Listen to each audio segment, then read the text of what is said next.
Welcome, and please stand for our national anthem.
You may be seated.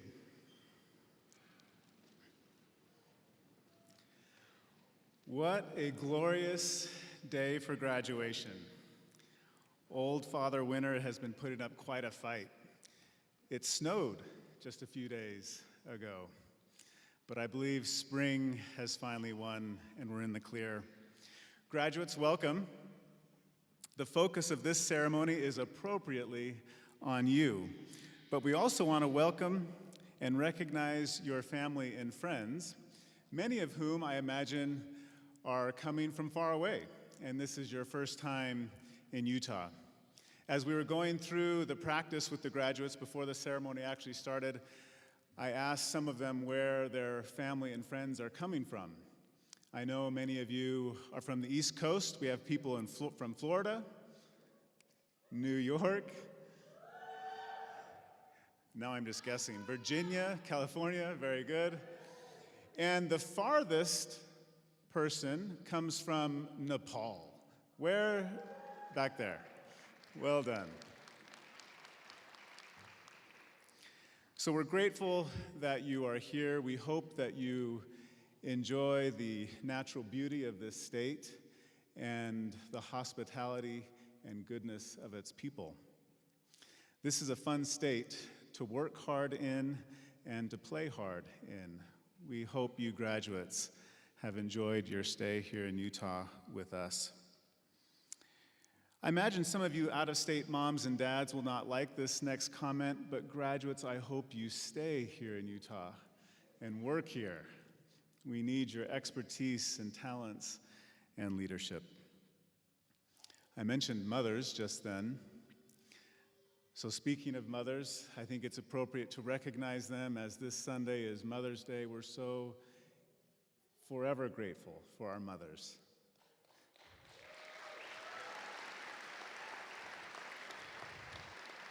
Now, as I look out at the audience, I see some men who that is a surprise to, that it's Mother's Day, but we still have time, of course, to buy flowers and a card and chocolate. We're so grateful to our mothers for their love and sacrifice and for their influence. We are grateful to be here in the beautiful Abravanel Hall. This hall is home to the Utah Symphony and is known for its architectural beauty and its elegance. It is a fitting place to celebrate the accomplishments of our graduates. One thing that is a bit unique about this hall, you'll notice there's no center aisle, there's no aisles on the sides, you have to exit through the doors. And so when we did our processional, we had our students walk across the stage, which is not traditional, but I like it. I think it gives even more spotlight and recognition to our worthy graduates. When we proceeded in, you may have noticed the first person in line was carrying a wooden mace. I believe it's right here. That, just by way of explanation, that mace symbolizes the university's governing authority, and when it's present, it signifies that the proceedings are officially sanctioned. Each year, a faculty member is appointed by university leadership to be the university marshal and to carry the mace. That year, that honor went to Braden Adamson. Good job. The main purpose of this ceremony is, of course, to confer degrees and celebrate the accomplishments of our graduates, these wonderful graduates. But before we do that, I would like to take a moment to recognize the university leadership, faculty, and staff who work so tirelessly in helping our students be successful. On the stage, we have our college deans, academic leadership, and distinguished faculty who are participating in the ceremony. We also have many of our administrators. Please stand and be recognized. We thank you for your efforts.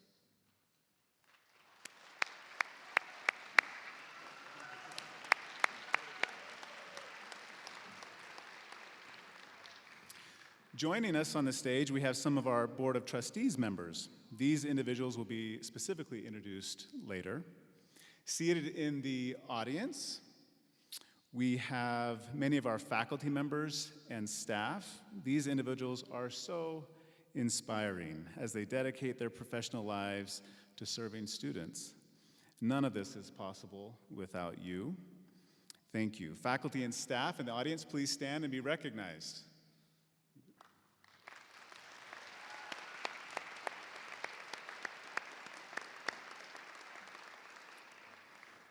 Lastly, I would like to recognize everyone, students, university employees, and those in the audience who has or is currently serving in the military. Please stand and be recognized. We thank you for your service.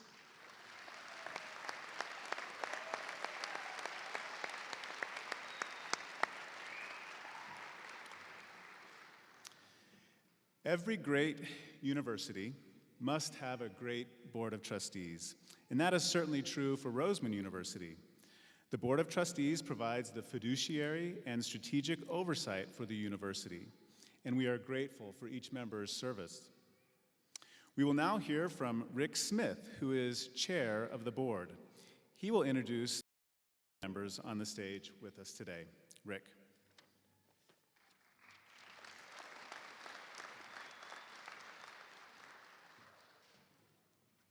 Good afternoon, everyone. Let me know if this is too loud and I'll get in the back of the stage. Thank you, Dr. Wells. On behalf of the Board of Trustees, I'm privileged to extend a welcome to our graduating students, the faculty and administration, and those of you who have supported these students during their pursuit of this day.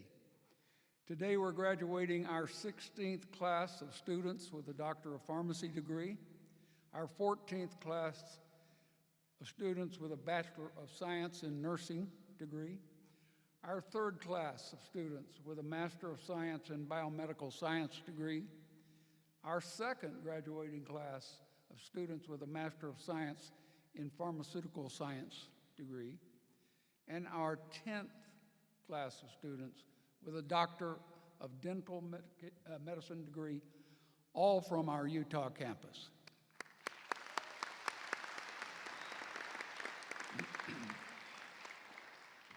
As with these classes who have gone before you, you will find success in your career because Roseman University has provided you with a firm foundation in the practice of pharmacy, nursing, dental medicine, and research. Dr. Veres has forged an impressive path marked by innovation and dedication. As the co-founder and CEO of Halia Therapeutics, Dr. Veres has spearheaded groundbreaking initiatives in small molecule drug development. His expertise in structure-based drug design and computation has led to the discovery of numerous compounds. We'll tell you more about that later. Now I want to introduce our Board of Trustees who are here with us today, some of us up from Las Vegas, and much cooler here. Thank you for your hospitality. This is Carlene Walker.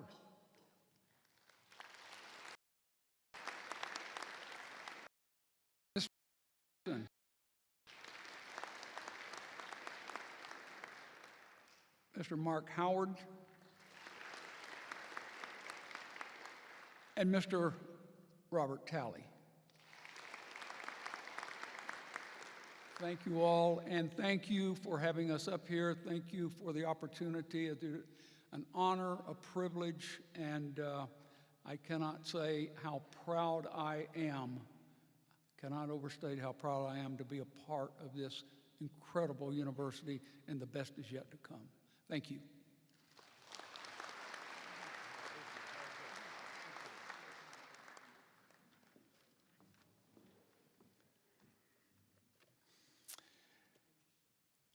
Maybe a little bit about Roseman University quickly. Roseman is a private nonprofit university, began in 2001 in Nevada, and came to Utah in 2006. We do have a Bachelor's of Nursing degree, but all of our other degrees are graduate degrees. We have a College of Nursing, a College of Pharmacy, a College of Graduate Studies, a College of Medicine, and a College of Dental Medicine. We're very proud of this university. We're relatively small, but we have fairly large programs, and we think that they're excellent. Today, we will be recognizing the 126 candidates for the Bachelor's of Science in Nursing, 29 for Science in Biomedical Sciences, 3 for the Master's of Science in Pharmaceutical Sciences, and 38 for the Doctor of Pharmacy, and 99 for the Doctor of Dental Medicine. Now, we don't have all of those people here with us today. Our programs do not graduate all at the same time. For example, our College of Dental Medicine graduated a month ago, and so they are not here with us. Many of our nursing students graduated throughout the year, and they are not here with us, except for one. We have one nursing graduate who is with us. We're so grateful for her. We'll see her later. But we're glad that she's here with us. Also, it's important to note that our campus in Nevada had their graduation on Wednesday, and we see each program as being the same. There's no distinction between the campuses. I've been to a lot of graduations, and I've noticed one thing about them.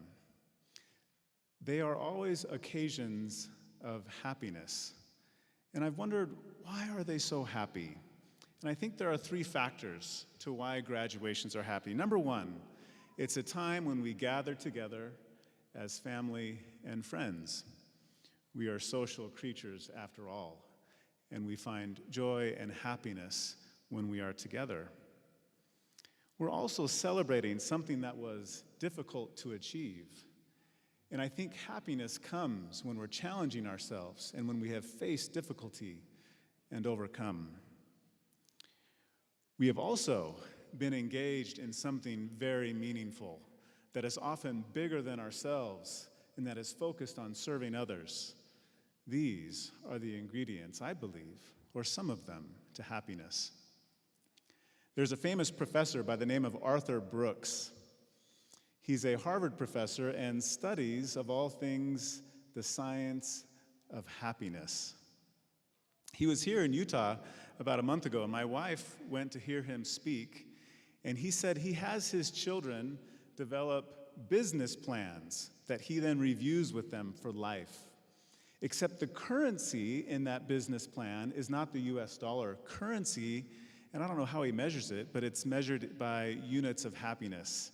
So he wants his children to present to him their plan for happiness in their lives. Through his research, he has noticed what he calls 3 macro ingredients to being happy, and I share those with you now. The first one, and some of these seem obvious, but there's science behind them. The first one is that we do something that we enjoy. I hope you all enjoy the professions that you have chosen. The second one is satisfaction. And By definition, satisfaction requires that we have passed through challenge. You can't be satisfied unless you have been challenged. My guess is that if you are honest with yourselves, before you started your degrees, you actually wanted it to be difficult. You wanted these years to mean something and that degree to mean something. I believe we fulfilled that expectation of difficulty in your coursework. So we need satisfaction. And then also, the last ingredient for happiness is purpose.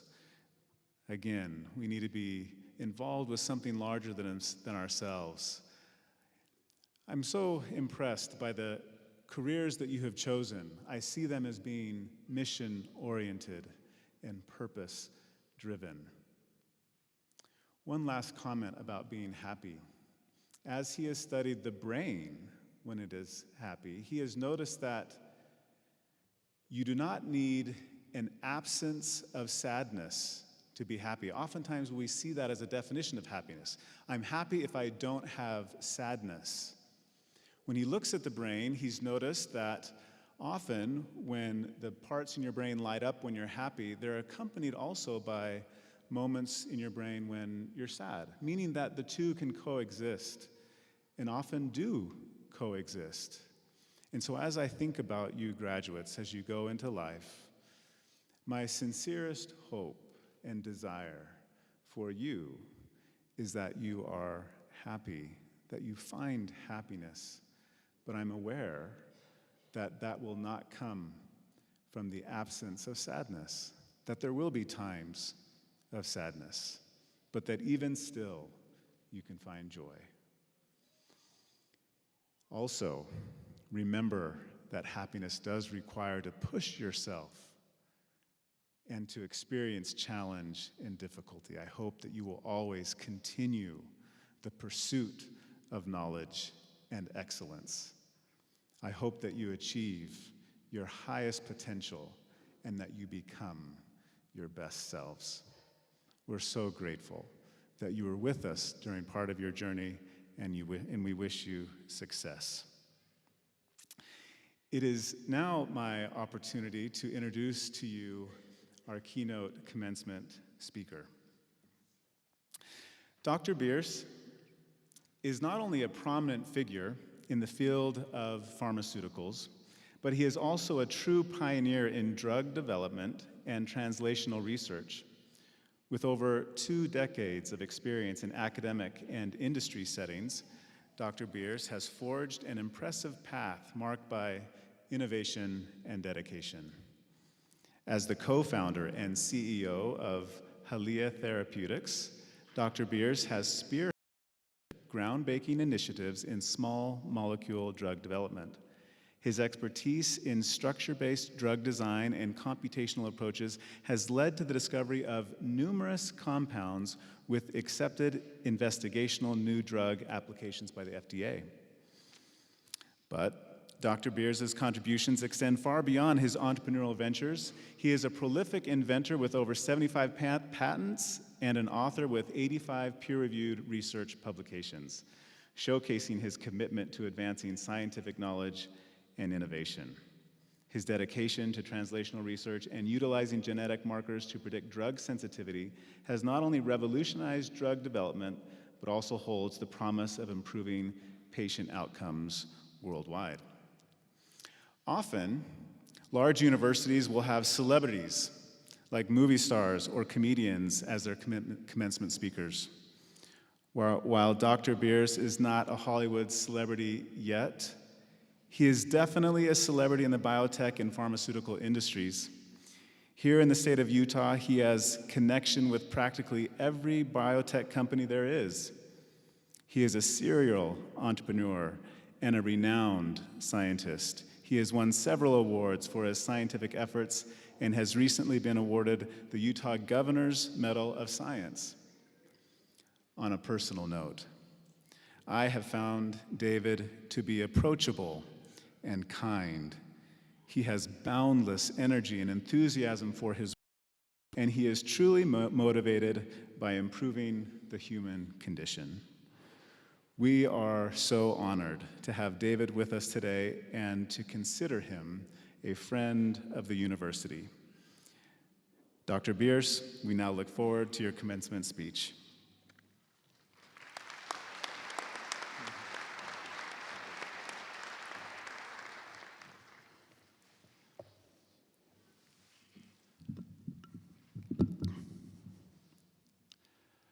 Well, that was what a kind introduction. And as I was sitting back and listening, I was thinking, wow, this speaker might be really interesting. And then I realized he was introducing me.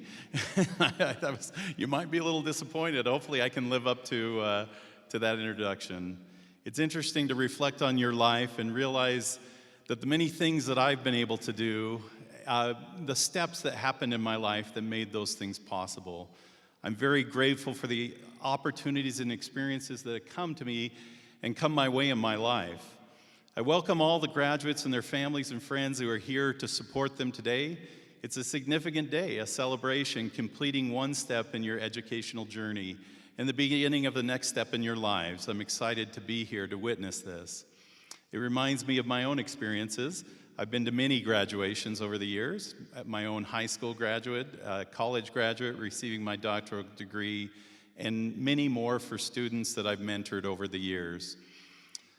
Not many people have accomplished what you have. You should be proud of that. However, you should not stop pursuing the education and hard work that has gotten you here. It's taken a lot of hard work and dedication, and I'm sure there have been times that you've wondered whether it's been worth it and whether you made the right choice.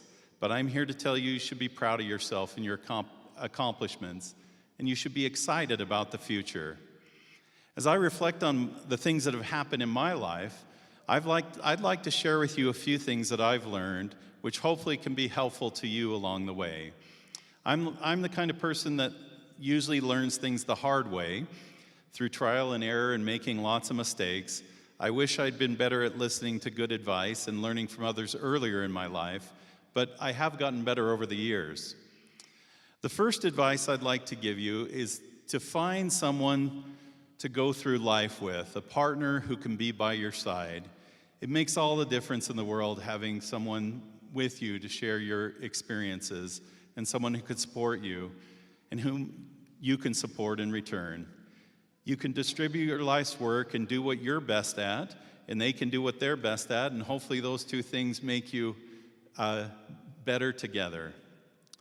Together you're better than you are independent. Choosing my partner in life was the best decision I ever made, and I'm so grateful for my family and the support they've given me. If you're going to take one thing home from this speech, it should be this: find someone who can be your partner and have your back through your life. It'll make your life so much better and more enriched. Don't listen to other people's words about being free and being tied down. There's nothing better than coming home to someone who has your back and deeply loves and cares about you, and with whom you share that same love and caring. Another thing I'd like to share with you is the importance of finding good mentors in your life.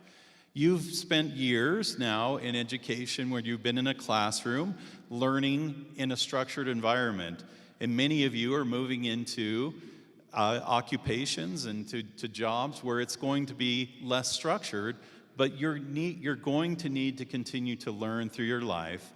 And one of the things that I've learned is finding a mentor or good mentors and using them to help you continue to learn through your life makes all the difference. I had to learn this myself. No one really taught me that, but I learned pretty young that if I could attach myself to someone really good and learn everything I could from them, I'd be far better off than trying everything on my own.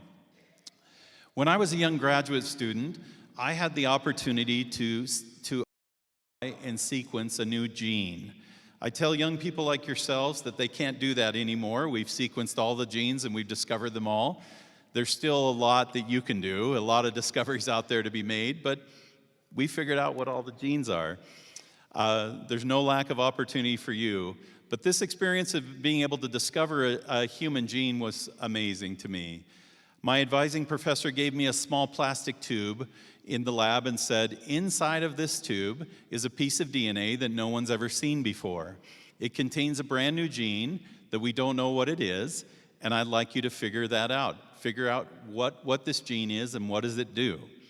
I was working not alone. There was a whole team of us trying to figure this out, but my responsibility was to set up this DNA sequencing reactions and to sequence this gene, and with my team, try to figure out what this gene did. Now, I'm old enough, for you that just are getting degrees in laboratory sciences, you know, sequencing genes is pretty darn easy nowadays. I have an instrument in my lab that I can just load up, and overnight I can sequence a whole human genome. Back in my day, when we were trying to figure this out, we had to literally walk down the human chromosome. It took a long time, many months of work. I had to read off the DNA sequence by hand. We ran a radioactive reaction, and we would expose that radioactive gel to a film and then use that film to read off the DNA sequence. And so I would have a ruler, and I would transcribe the DNA sequence onto a piece of paper, and then we would then make primers to run the next reaction and move down DNA. It was laborious, it took a lot of time, and it was very, very difficult, easy to make mistakes. We had to do it over and over again to make sure what we were doing was correct. It turned out that we were very fortunate, and the gene that we found actually is a very important gene. We discovered a gene called histone deacetylase. For those of you that know what that is, it's an epigenetic enzyme that makes marks on the histones on DNA, and it helps regulate the expression of other genes. It turns out this gene is critical in a lot of diseases, including cancer. So you can imagine we got a lot of attention for being the first ones to discover this. As a young graduate student, I presented my work and won some awards early on and caught the attention of a very famous scientist who came up to me one day. I was presenting my work at a scientific conference, and this man walked up to me and handed me his business card and said, "When you're finished with your PhD, you should give me a call." And I said, "Thank you." I had no idea who he was, and my friend who happened to be there next to me said, "Do you know who that guy was?" And I said, "No, I don't know." He said, "He's a very famous cancer researcher. His name is Dan von Hoff." And I was excited to have gotten the attention of somebody like him, of his stature. And when I finished my PhD, or when I was getting ready to defend my thesis, I reached out to him and had an opportunity to sit down with him, and he proposed that I come and work with him. What he proposed was not typical path for most scientists. Most of the time in my field, in our field, after you receive your PhD, you do what's called a postdoctoral fellowship to get more training and a better opportunity to learn how to design and interpret design experiments and interpret scientific data. He proposed something that was a little different. He said, I have an idea, and I've got some money for that idea. In fact, I've got a lot of money to study something that I think would be very exciting. I just received a grant and want to pursue a concept of how to make cancer therapy more active in patients by combining different kinds of cancer therapy. And I want you to do the research in the lab to support what we do in the clinic. I thought it sounded great. I said, I'd love to do that. And he said, well, here's the thing. You're going to have to do this all by yourself. I don't really have a lab set up to do this. I've got room. You build the lab. And I've transitioned most of my laboratory work to do clinical correlative work, but I don't really have anybody to help you. And so you're going to be on your own. It's really unusual to ask a brand new PhD graduate to set up a lab and pursue a new area of research by themselves. And when I went home to think about this and I talked to my wife, I thought, this seems pretty risky. This could be horrible for me if I can't figure out how to do this. I've never set up a lab. I don't know how to do that. But my wife encouraged me and said, you can do it. I know you can. And I called him and I said, I'll do it. And I went to work setting up the lab. And shortly afterwards, he came to me and said, I have something else I want you to do. I'm going to take over as the Cancer Center Director at the University of Arizona, and I'd like to offer you a faculty position. I had one of the shortest postdoctoral fellowships of anybody I know. I worked for just a couple months for him before he offered me an assistant professor position at the University of Arizona, and from there, I was able to build a very large research team. And I worked very closely with Dr. Von Hoff through the rest of my life. He's been my mentor, the person that has helped and directed me ever since then. I remember when I first started working with him, he said to me, I need to have a partner in the lab that I can trust completely. And I said to him, you can trust me. But what I need from you is I want to learn everything I can from you. And he smiled at me and said, that sounds like a pretty good deal to me. And he actually handed me a pager. For those young people that don't know what a pager is, it's kind of before cell phones. This was back in the day that cell phones were kind of a big giant brick that you had to plug in still. They weren't very handy. But pagers were quite common, and mostly with physicians, doctors. It was a way that you could, if you couldn't find the doctor in the hospital, that you could page them, and it would give them a number that you would call back and go to a phone and call back. And I was like, well, why do I need a pager? And he says, I want you to keep this pager on you so I can always figure out how to get a hold of you when I need you. I was like, well, I work in a lab. There's really not any emergency that I need to come in. He said, no, if we're going to make this deal, and I'm going to trust you, and you're going to learn everything you can from me, that's what I want from you. I said, okay. So I came home, and I was wearing this pager, and my wife said, why do you have a pager? I said, well, my new boss wants me to wear this. And she said, that's kind of weird. I said, well, I guess it's fine by me. I doubt he's ever going to page me. And I took it off bed, and 3 in the morning that night, the pager started buzzing. I woke up, I looked at it, and there's a number on there. I called it, and it was Dr. Von Hoff, and he said, I'm just checking to see whether you'd actually call me back in the middle of the night. And I said, well, I was just sleeping. I didn't have anything better to do. What I found out from him was his motto in life was, cancer never sleeps, and neither should we. He was so dedicated to making a difference, for finding new ways that we could treat patients with cancer, that he dedicated every moment of his life to that. But you know, I think of that level of responsiveness. Because of that, we built so much trust between each other, and we became very close over the years. We built a friendship and a mentor-mentee relationship that I benefit from today. And if I look at my success in life and the things that I've done, a lot of what I can attribute that success to is that relationship. I would encourage you to find a mentor in your life that can help you and guide you and be a sounding board, somebody that you can learn from that's been there and done the things that you want to do, and you can figure out how they did it and try to learn from them. It makes all the difference in the world. It's been something I've been so grateful to have met Dr. Von Hoff and had his guidance through my life. Together, Dr. Von Hoff and I have put many drugs into clinical trials and worked on several drugs that have been approved. Dr. Von Hoff's run over 500 phase 1 clinical trials, the first doctor to try a drug in patients for the first time. We've been a lot of crazy experiences together. We worked on a lot of projects trying to treat cancer patients.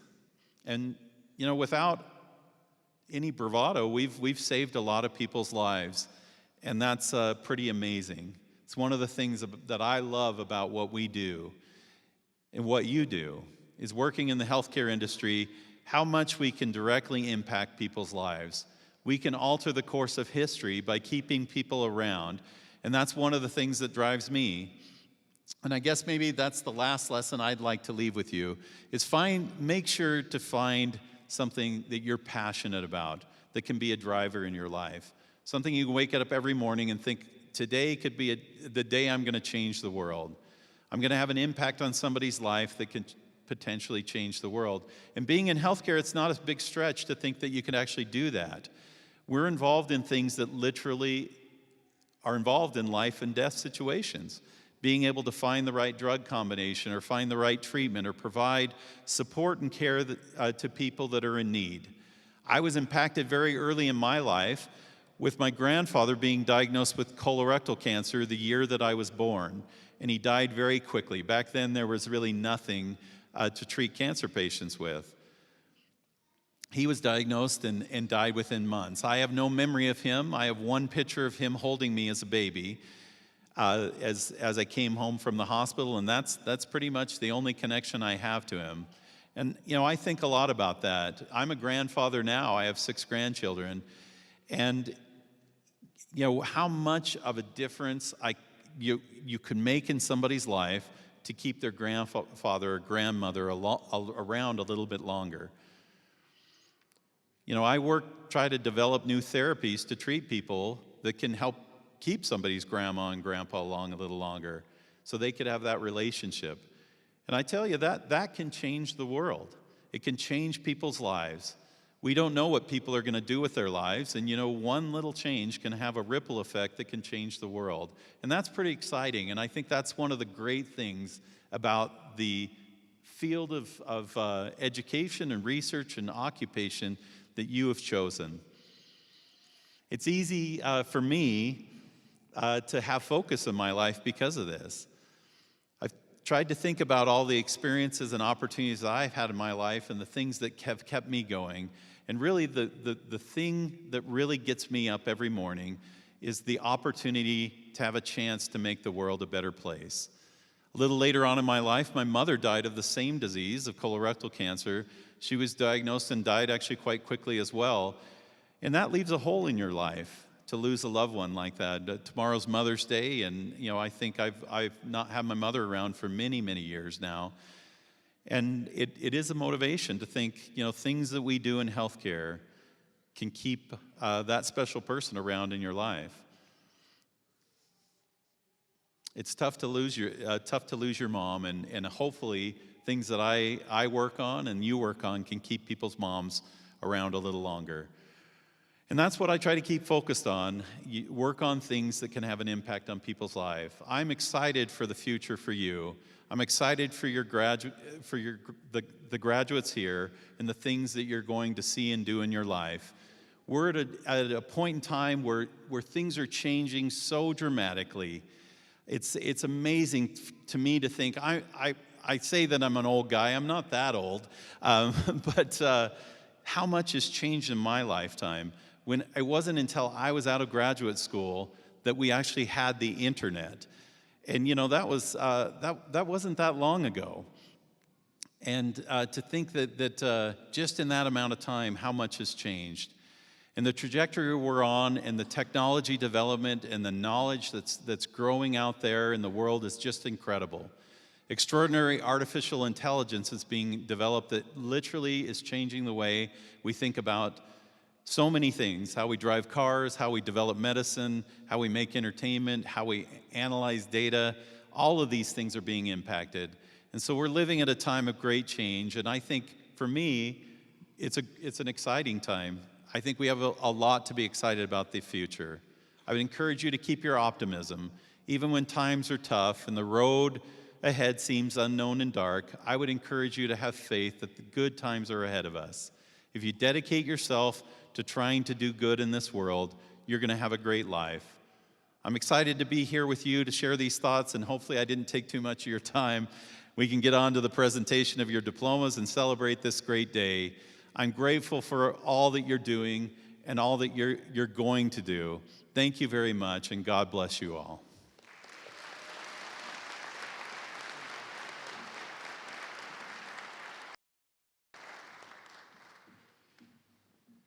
Thank you, Dr. Bierce. By my notes that I was taking, we need to find a partner, find a mentor, and find a passion and do good. We appreciate that message. So we've come to the moment of awarding degrees. Let me explain how that's going to happen. We do it by colleges. A college dean will go to the side podium and will ask you graduates in that college to stand. The college dean will present you to me. I will then verbally confer the degree. After that, you will come one by one and cross the stage. Those of you receiving doctoral degrees will be hooded, and then those professions that have oaths, after everyone proceeds across the stage, you will be asked to stand and to perform that oath. Also, all in the audience that belong to that profession, we ask you to stand and recite the oath as well, which is on the program. So with that, we'll begin with the College of Nursing.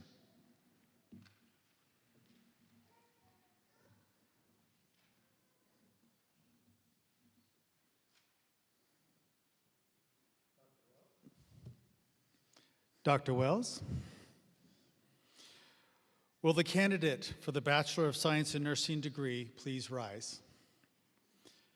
Dr. Wells, the candidate here assembled, has qualified in all respects for degrees in course of study by successfully completing the Bachelor of Science in Nursing curriculum offered by Roseman University of Health Sciences and have been recommended by the faculty and approved by the Board of Trustees to be awarded the Bachelor of Science in Nursing degree in recognition of her academic accomplishments. It is my honor to present them to you.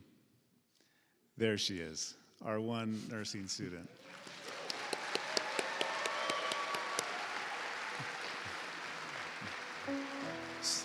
So we're so grateful that you were brave enough to do that. She joins dozens of others, but she was the one that was able to come back. By virtue of the authority vested in me by President Renee Kaufman and the Board of Trustees, I do hereby confer upon you the Bachelor of Science in Nursing degree with all of the honors, privileges, rights, and responsibilities appertaining thereto. Will the candidate for the Bachelor of Science in Nursing degree please come forward to the stage to be recognized? Ms. Stacy Smith will read the name of the graduate.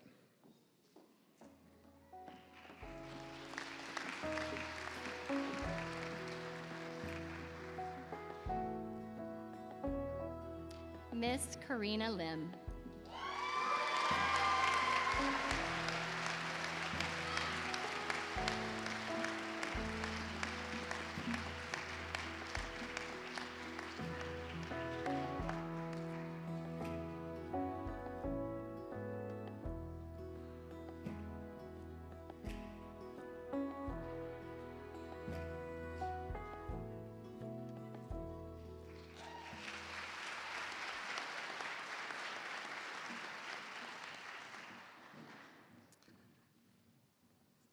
All right, can I have our nursing graduate stand along with all the nurses in the audience?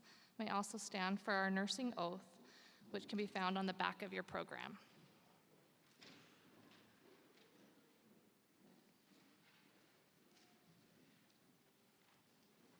Raise your right hand. In full acknowledge of the obligations I am undertaking, I promise to practice professional nursing with all my skill and understanding I possess, without regard to race, creed, color, politics, or social status of those entrusted to my care, sparing no effort to preserve quality of life, alleviate suffering, and to promote health as affirmed by the person. I will respect at all times the dignity and beliefs of the patient under my care, holding in confidence all personal information entrusted to me, and refraining from any action which may endanger life or death.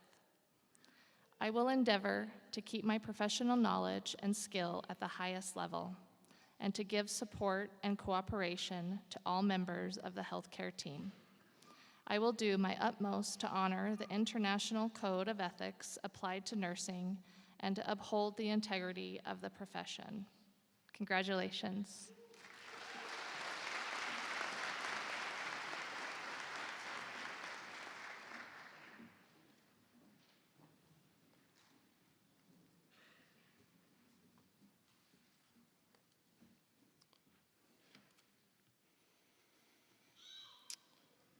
Chancellor Wells, will the candidates for the Master of Science in Biomedical Sciences degree please rise?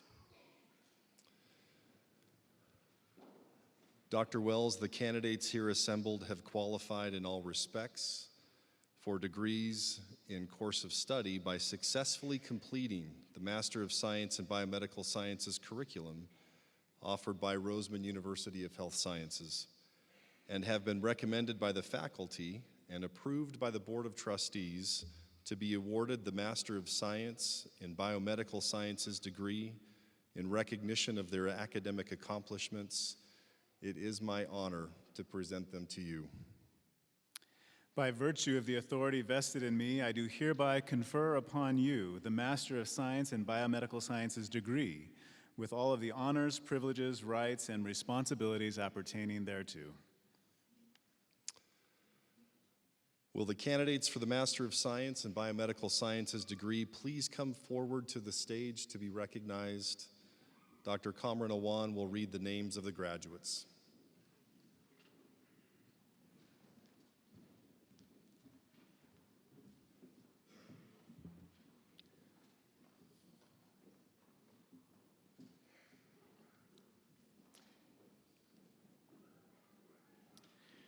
Taysir Nail Ali.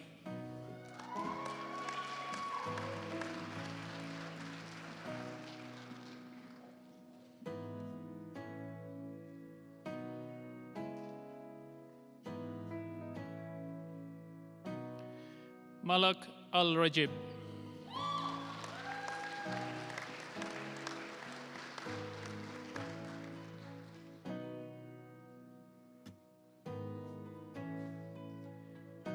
Karen Adema Ayetiwa.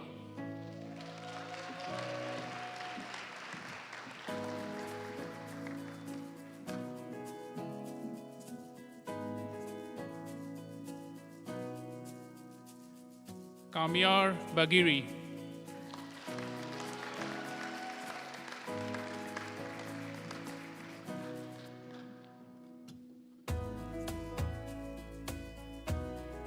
Kevin Trung Dang.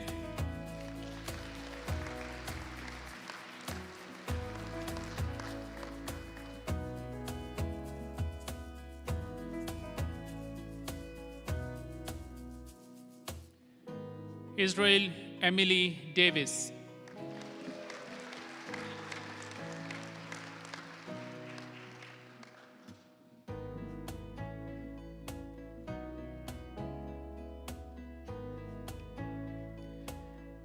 Eldamir Elvir Martinez.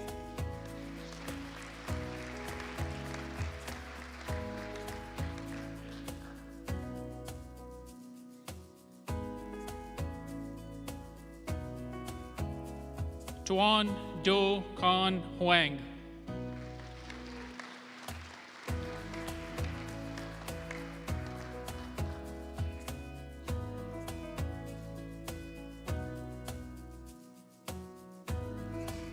Razi Jalali.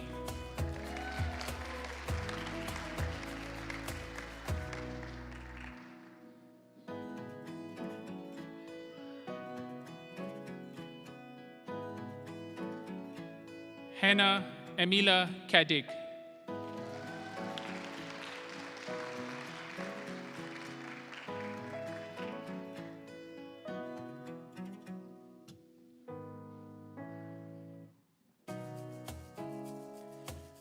Aman Preet Kaur.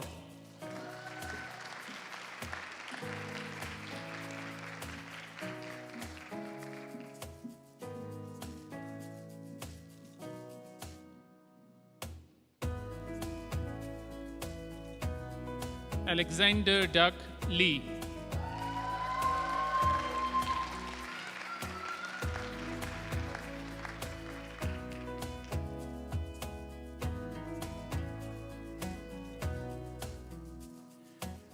Connor Darren Lemon.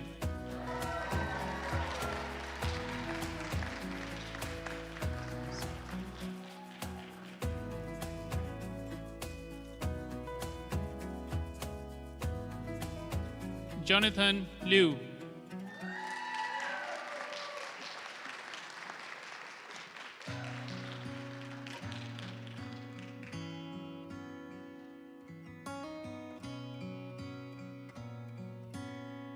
Jae-hee Lim.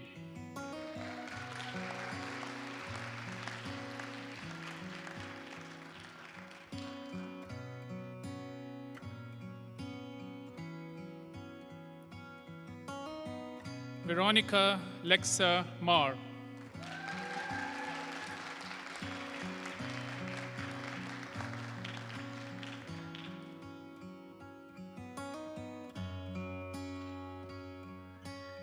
Nathan Dallin Millington.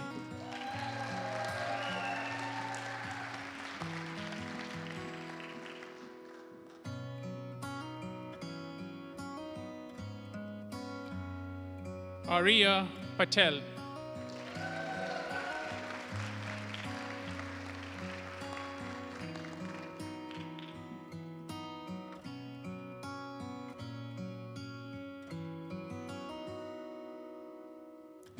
Setu Rakesh Patel.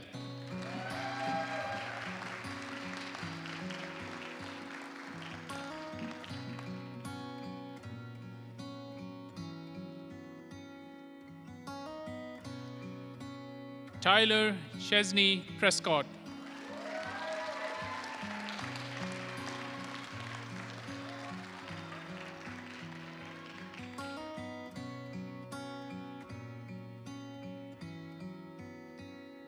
Sadaf Siddiqui.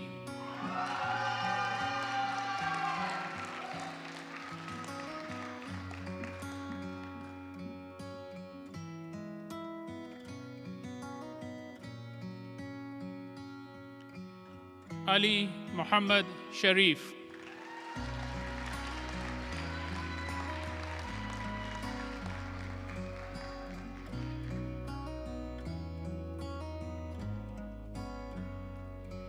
Caleb Albert Sperling.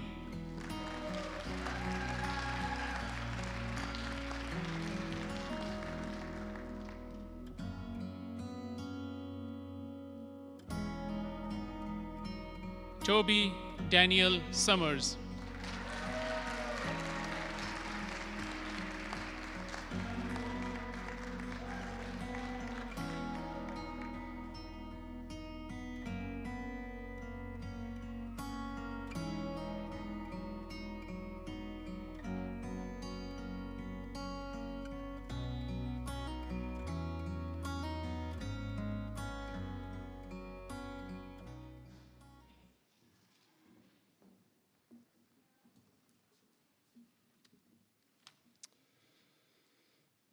Will the candidates for the Master of Science in Sciences degree please rise?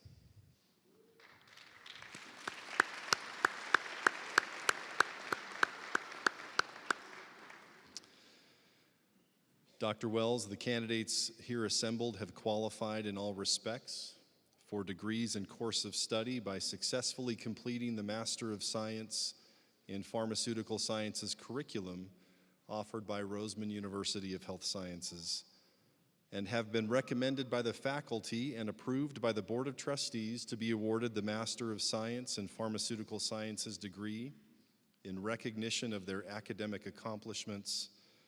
It is my honor to present them to you. By virtue of the authority vested in me by President Kaufman and the Board of Trustees, I do hereby confer upon you the Master of Science in Pharmaceutical Sciences degree with all of the honors, privileges, rights, and responsibilities appertaining thereto.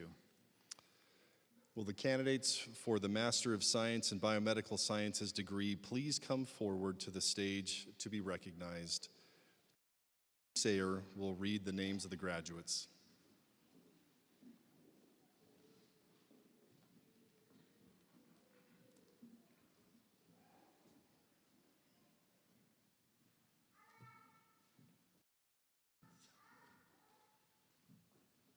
Kevin Ludwig.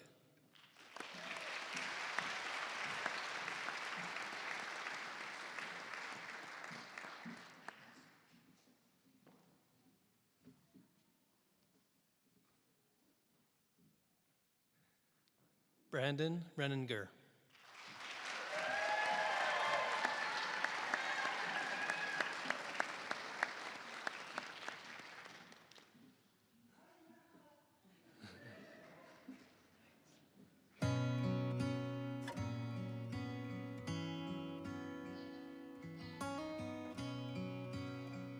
Charlotte Tui Levuka.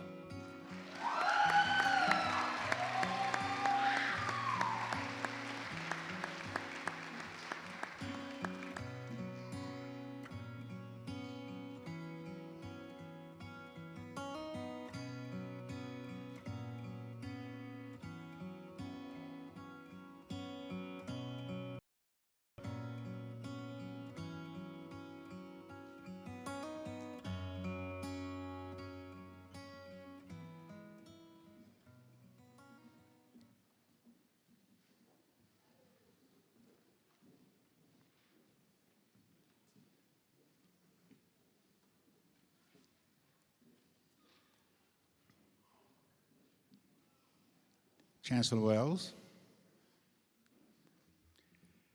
Will the candidates for the Doctor of Pharmacy degree please rise?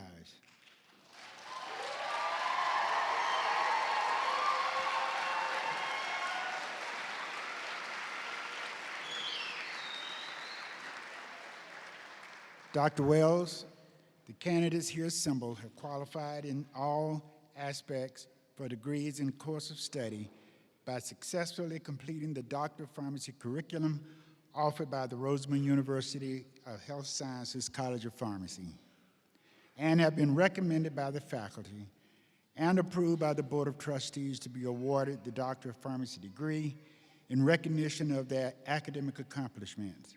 It is my honor to present them to you.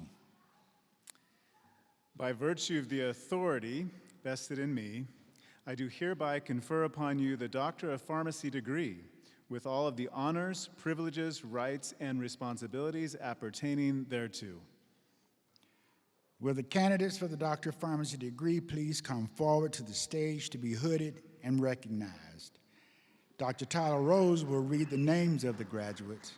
Dr. Erin Johansson and Dr. Scott Shipley will hood the graduates.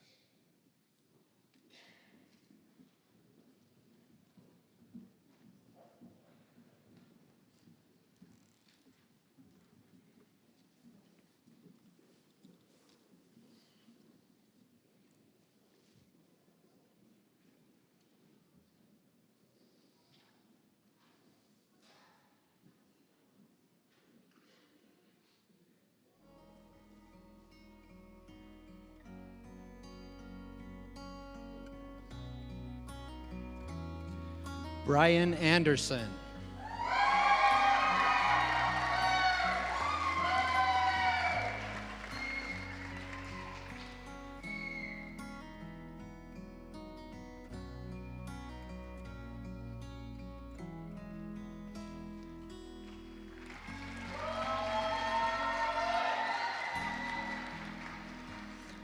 Ai Chen.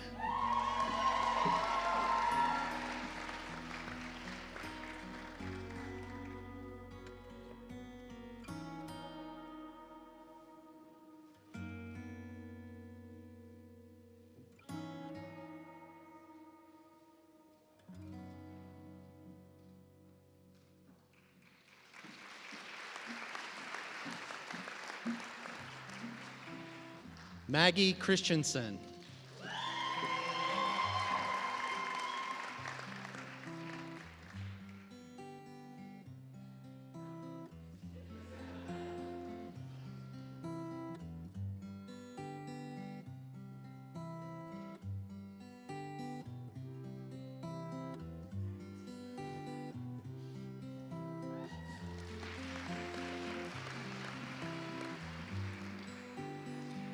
Alex Colan Moya.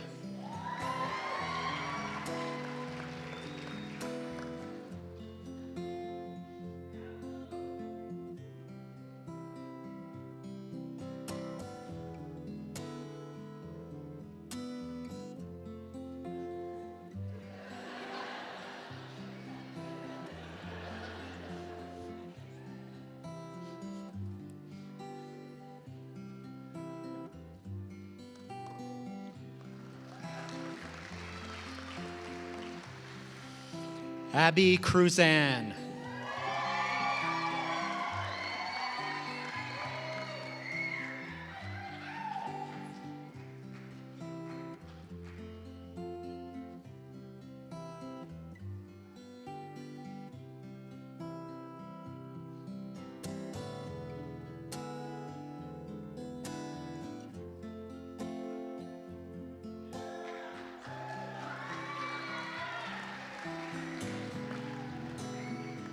Ling Culp.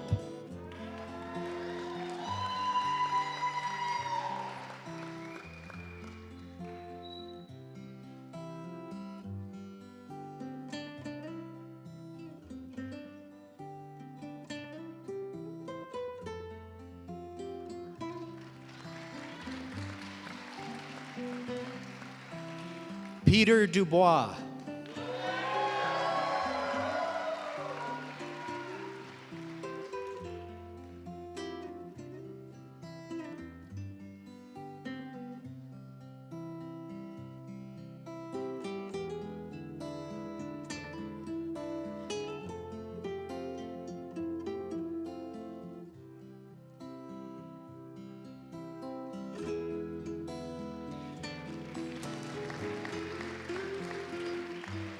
Nathan Elmore.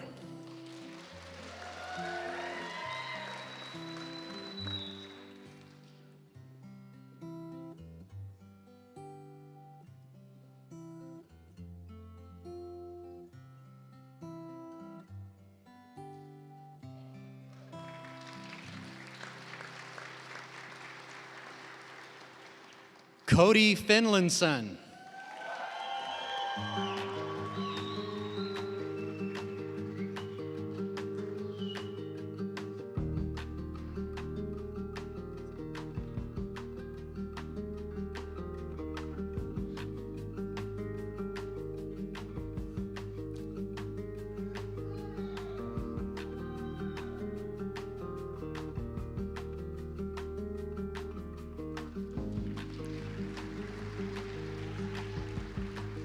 Aaron Fronapfel.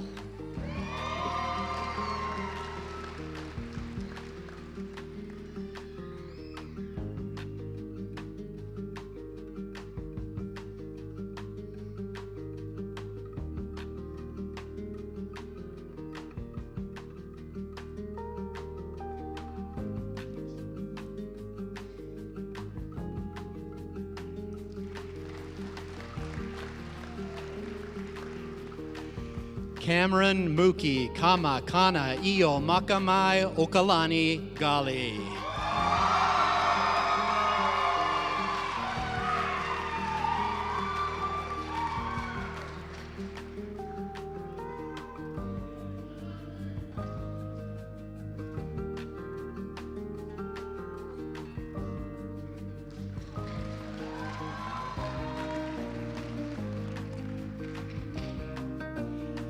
Ashley Glazner.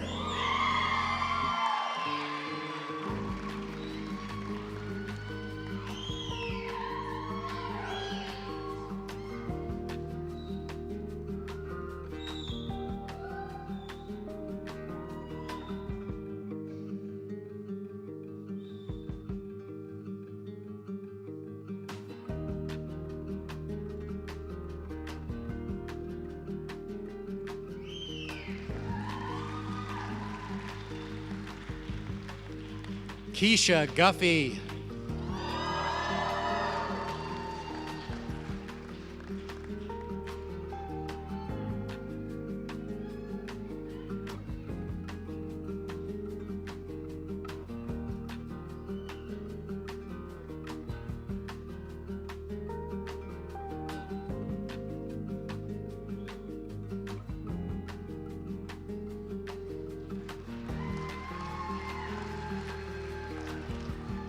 Mehereen Hassan.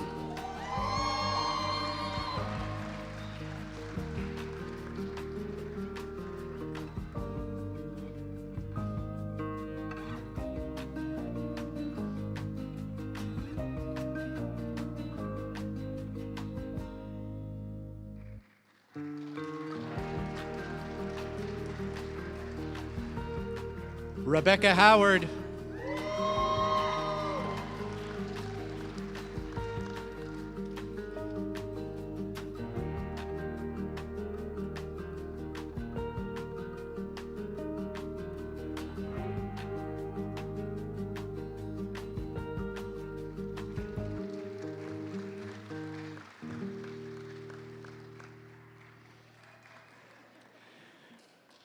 Anthony Emhoff.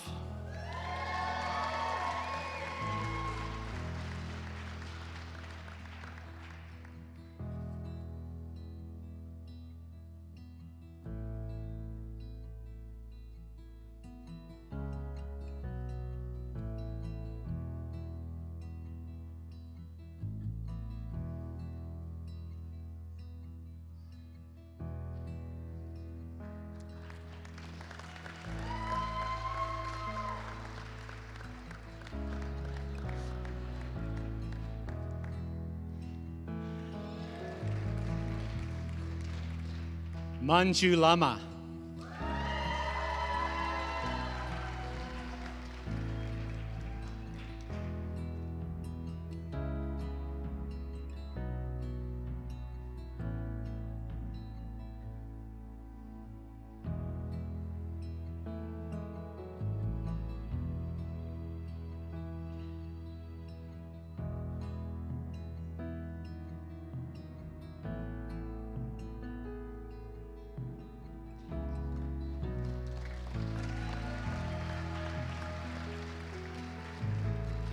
Michaela Lowry.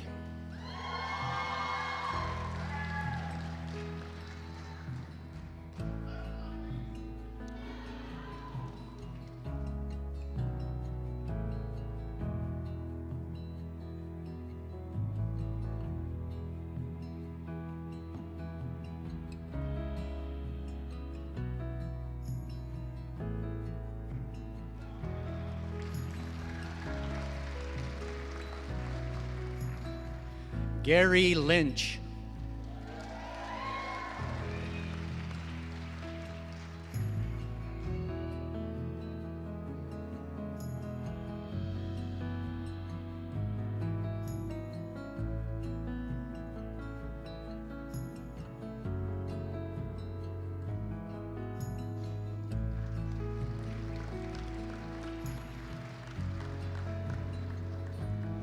Landon Olson.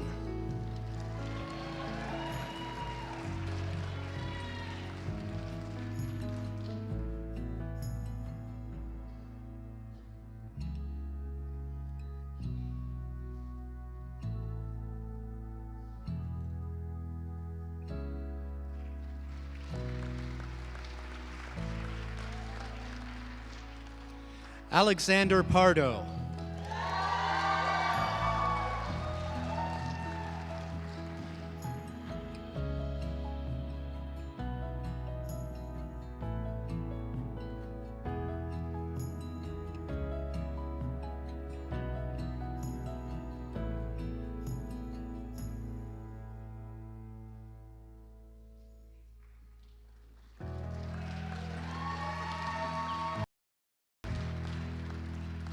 Jesse Parker.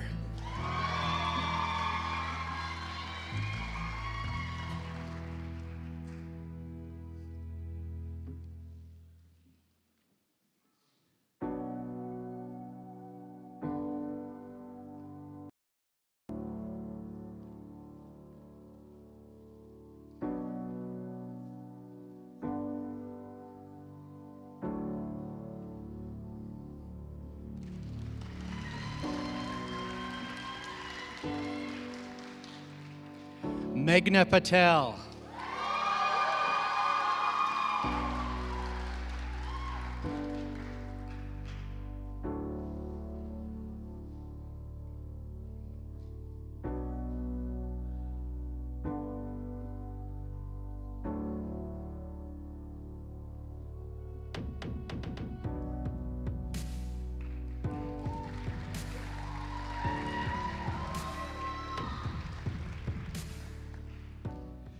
Nikhil Patel.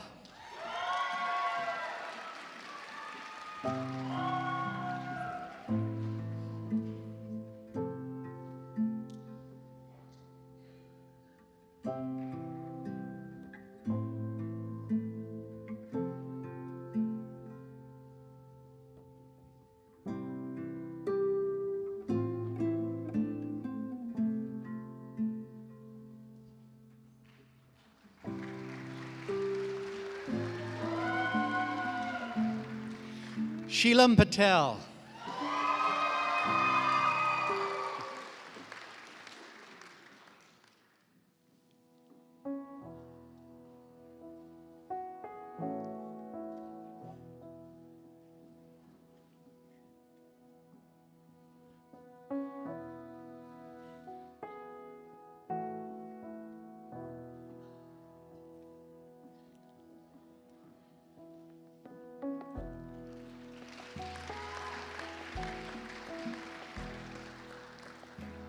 Brianne Perry.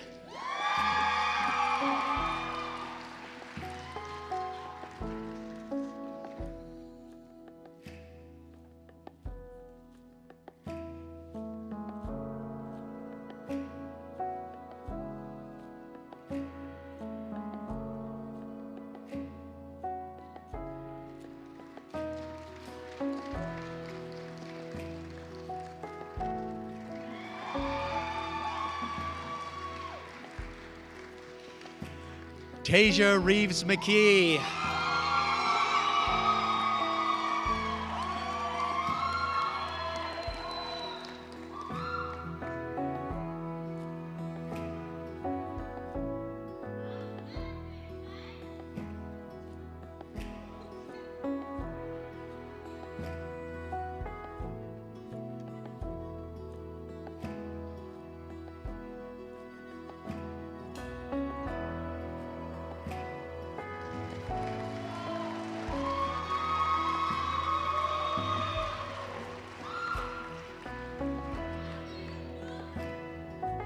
Emma Rocheville.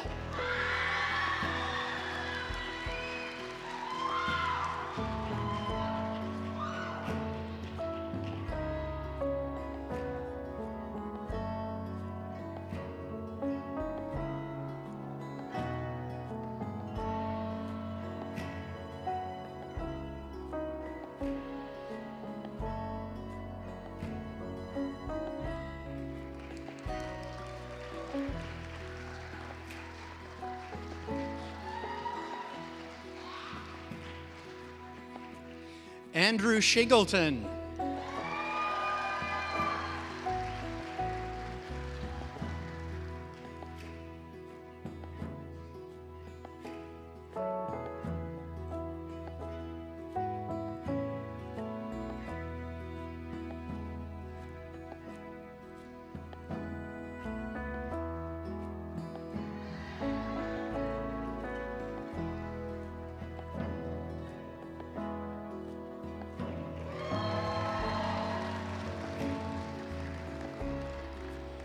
Cade Thomas.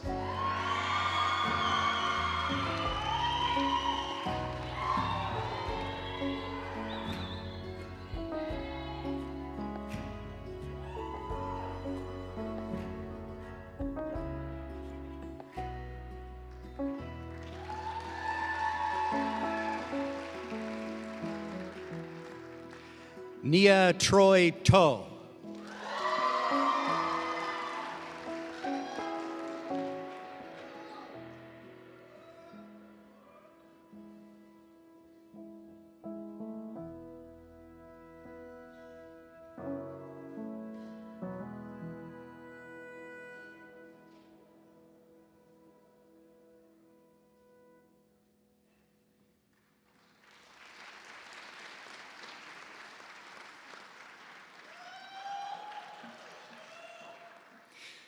Ton Liam John Vu.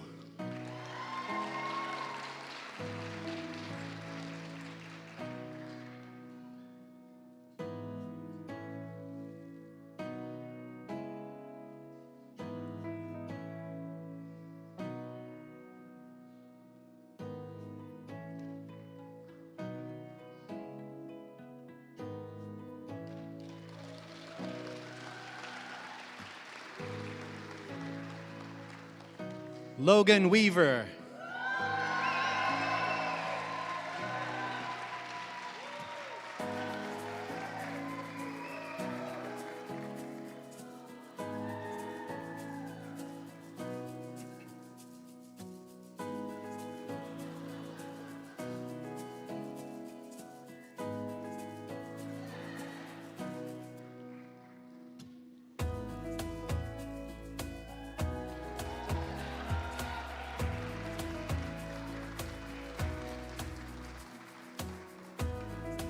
Daniel Yang.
Okay, can you hear me? Perfect. Okay, pharmacy graduates, please stand. Pharmacists in the audience may also stand for the pharmacy oath, which can be found on the back of your program. Raise your right hand and recite the pharmacy oath along with me. I promise to devote myself to a lifetime of service to others through the profession of pharmacy. In fulfilling this vow, I will consider the welfare of humanity and relief of suffering my primary concerns. I will promote inclusion, embrace diversity, and advocate for justice to advance health equity. I will apply my knowledge, experience, and skills to the best of my ability to assure optimal outcomes for all patients. I will respect and protect all personal and health information entrusted to me. I will accept the responsibility to improve my professional knowledge, expertise, and self-awareness. I will hold myself and my colleagues to the highest principles of our profession's moral, ethical, and legal conduct. I will embrace and advocate changes that improve patient care. I will utilize my knowledge, skills, experiences, and values to prepare the next generation of pharmacists. I take these vows voluntarily with the full realization of the responsibility with which I am entrusted by the public. Congratulations, you may be seated.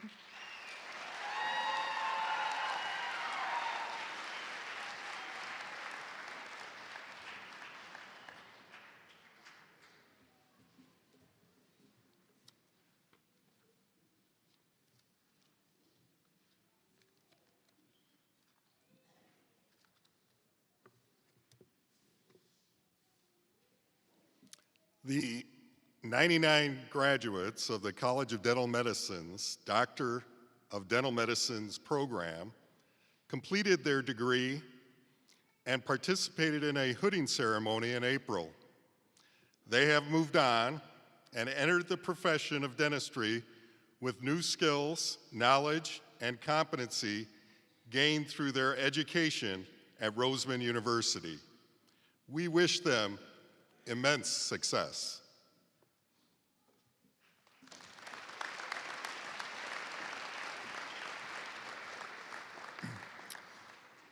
All graduates, please stand for the tassel ceremony.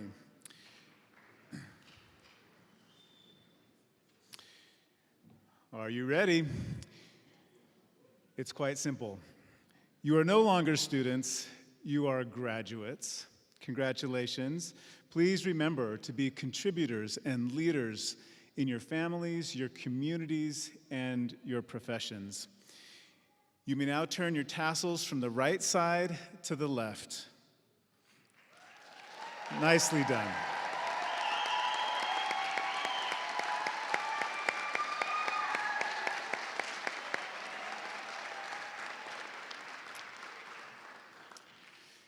You may now be seated.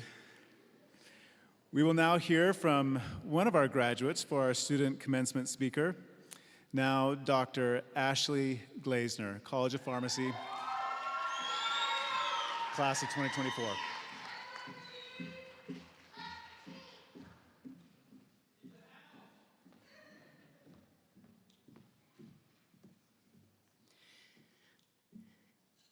Graduates of 2024, family, friends, professors, and all our esteemed guests in attendance.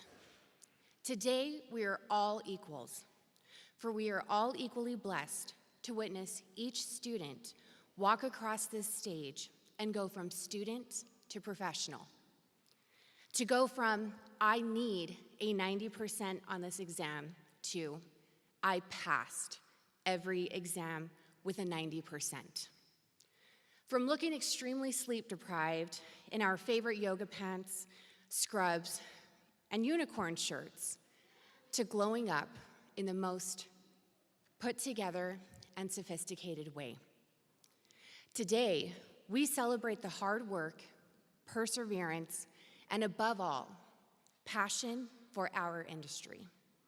Our industry of being the next generation of great pharmacists, nurses, dentists, and biomedical and pharmaceutical science researchers. For those of you who do not know me, my name is Ashley. I am a mother, a wife, a student pharmacist, and a DIY crafter who loves glitter. I'm a collector for Starbucks studded tumblers. I am a daughter, a sister, a friend, and today, I am Dr. Glazner.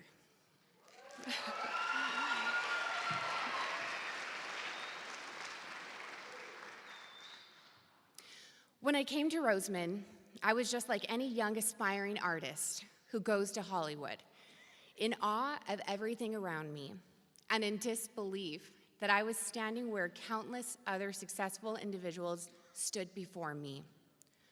Roseman chose me. Roseman chose all of us. We all went into our first day at Roseman as bright-eyed, spirited, driven individuals, pumped and ready to rock each class with an energy to make a difference in our programs. But then we were hit with the harsh reality of graduate school and the COVID-19 pandemic, altering how healthcare workers approached patient care. While those smiles on our faces were hidden behind masks, the care and words we provided to our patients still shone through. As the world around us turned upside down, Roseman cultivated a new reality, compelling us to embrace connection in any setting, as we turned to online engagement with distances greater than 6 feet apart. Throughout the trials, transformations, and uncertainties, we remained united as an institution, as a family, and as a healthcare community. Our challenges were not merely about adaptation, they were about unwavering resilience, leading us to emerge stronger and more steadfast on the other side. We discovered our true selves and our capacity to endure during these difficult times.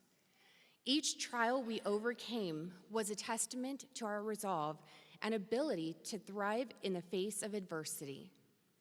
Despite our diverse backgrounds, our paths converged when we decided to pursue an education in healthcare at Roseman University of Health Sciences. Our journeys have tested us. However, it is all the depths of our determination and bolstered our confidence in our abilities to navigate whatever lies ahead. Our unique healthcare experiences in our chosen fields propelled us not merely to reach our goals, but to push the envelope of what it means to cultivate a collaborative environment with a vision of optimizing patient care. In closing, allow me to impart a footprint of wisdom. Yesterday is over. Change is the essence of life. We have weathered storms, stumbled upon valuable insights, stared failure squarely in the eyes, and perhaps gained a few gray hairs along the way. Let us always remember, success is not measured by the speed at which we reach the finish line, but rather by the heart and courage to persist no matter the odds. In the tradition of Roseman, it is incumbent upon us to rise to the occasion and elevate our education to the next level as we transition into healthcare professionals. Let us not only serve as a catalyst for difference, but also the agents of empowerment and positive transformations, championing change for ourselves, our healthcare community, and above all, for the betterment of our patients. Thank you.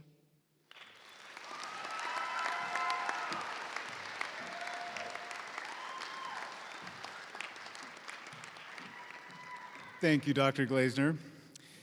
This now concludes our commencement ceremony. Audience members, please remain in the auditorium until everyone recedes out. Your graduates will be in the lobby waiting for you.